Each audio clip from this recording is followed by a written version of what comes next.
Toto som ja dnes, ale nie vždy som vedel takto behať. Pred pár rokmi som nevedel nič o tréningu. Robil som chyby, ktoré ma stali sekundy. Ale krok po kroku som sa naučil trénovať sám a dostal som sa až sem.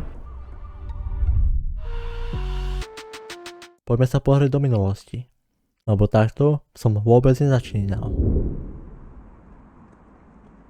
Na začiatku som si neveril a väčšinu tréningov som len hádal, čo mám vlastne robiť.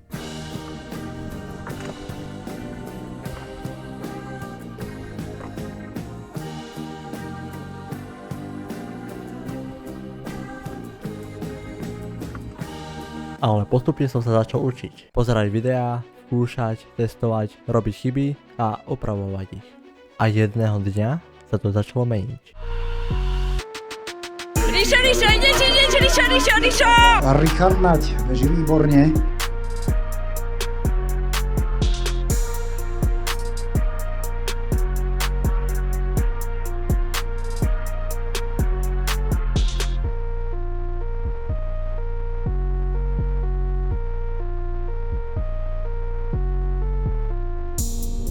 Toto je cesta, ktorú som prešiel sám a verím, že to, čo som sa naučil, môže pomôcť aj tebe. V ďalšom videu ti ukážem, ako správne vybieha z blokov, lebo to bola tá najväčšia chyba, čo som robil.